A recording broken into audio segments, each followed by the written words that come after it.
Şöyle duralım değil mi? Önce ha.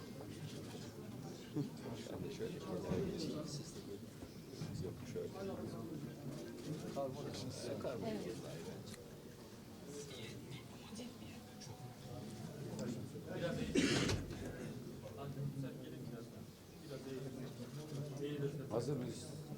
Şevket Bey. Tamam mı arkadaşlar?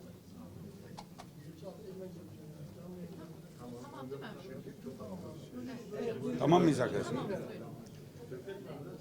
Değerli arkadaşlar, hepiniz hoş geldiniz. Biz de hoş bulduk. Burası bizim siyasette var olduğumuz, tanındığımız, meclis tarihinin en uzun süre grup başkan vekilliğini, sonra grup başkanlığını yaptığımız meclisimiz, Cumhuriyet Halk Partisi'nin kurulduğu ilk gün gibi yine Cumhuriyet Halk Partisi'nin genel merkezine de ev sahipliği yapıyor. Birinci meclisteydi genel merkezin ilk odası. Gün şartlar öyle gerektirdi. Bugün de mecliste genel başkan odamız, grup yönetim kurulu odamız partimizin genel merkezi olarak işlev görüyor. Dün bunu söylemiştik.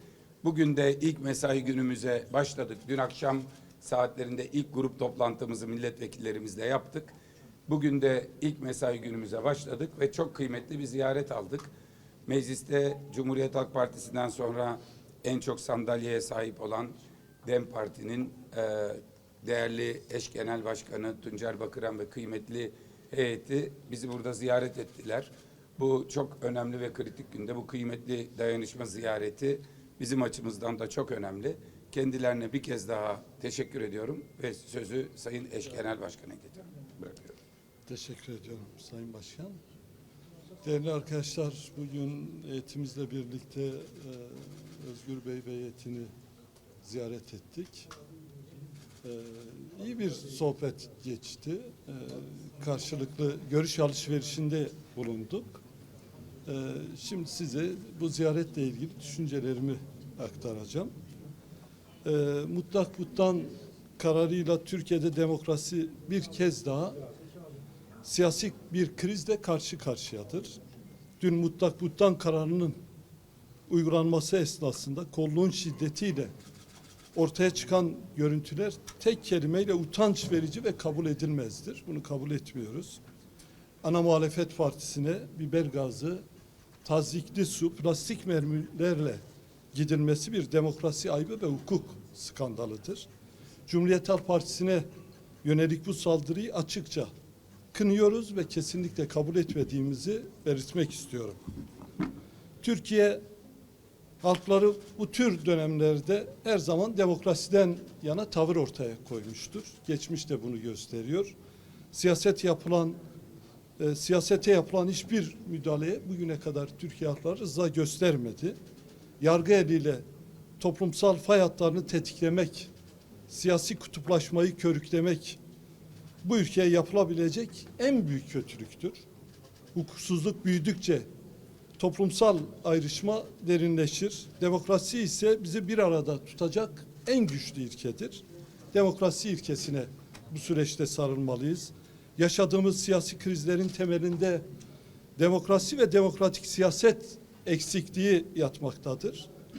Buradan çıkışın tek yolu var. Bu rejimin hukukla kuşanması ve demokratikleşmesidir. Hukuk güvence olmaktan çıktıkça hiçbirimiz kendimizi güvenli bir siyasi zeminde bulamayacağız. Yine dünya ve bölge büyük bir alt üst oluş yaşıyor. Türkiye'de bu süreçte enerjisini siyasi gerilimlere harcamamalı. Toplumsal barışı, demokrasi ve özgürlükleri büyütmelidir. Bunun yolu da çok nettir. Herkes için adalet, herkes için demokrasidir. Adalet ve demokrasinin esas alınmadığı her dönemde toplumsal barış zemini daha fazla zarar görüyor. Oysa toplumsal barışın güvencesi demokrasi, sigortası hukuktur. Yine Cumhuriyet Halk Parti'nin bu zorlu dönemden bütünlüğünü koruyarak çıkmasını diliyoruz. Biz DEM Parti olarak bu süreçte üzerimize düşen her türlü sorumluluğu üstlenmeye hazır olduğumuzu belirtmek istiyorum. Cumhuriyet Halk Partisi'nin bu süreci dışarıdan bir el olmaksızın kendi demokratik olgunluğuyla aşabileceğine inanıyoruz. İlkesel tutumumuz nettir. Siyasi partilerin kaderi mahkeme koridorlarında değil, üyelerinin iradesi, delegelerinin kararı, seçmenlerinin tercihiyle belirlenir. Demokratik mekanizmaların dışındaki hiçbir müdahaleyi DEM Parti olarak meşru görmüyoruz. Cumhuriyet Halk Partisi'nin bu süreci demokratik zeminde yapılacak bir kurultay iradesiyle aşacağına inanıyoruz. Bu tarihi dönemde siyaset kanallarını açık tutmak ve demokratik iradeyi esas almak hepimizin ortak sorumluluğudur. Bu dileklerimle tekrar yaşananlardan dolayı geçmiş olsun dileklerimi iletiyorum. Şimdiden de siz değerli basın mensuplarının ve Cumhuriyet Halk Partisi ailesinin de bayramını kutluyorum. Değerli arkadaşlar, şöyle bir şey, biraz önce Sayın Ömer Çelik'in açıklamaları var, farklı açıklamalar var. Bu soruları yanıtladığımız takdirde bu tarihi ziyareti gölgelemiş olacağız. Biz istiyoruz ki Cumhuriyet Halk Partisi'nin 29 Ekim 1923'ten beri ve 23 Nisan 1920'den beri ilk kez dönüp de meclise gelip mecliste kendine ayrılan bir odayı genel merkez ilan ettiği ve DEM Parti'nin de bu tarihi ziyareti yaptığı bu görüşme bu açıklamalarımızla gündemde yer alsın. Bu bizim için çok kıymetli. Sayın Genel Başkan'a teşekkür ediyorum. Gün boyu buradayım. Bütün sorularınızı cevaplayacağız.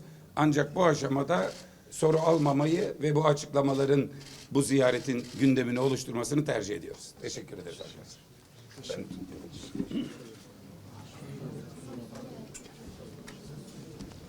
Çeksin ya da buraya da şu çek.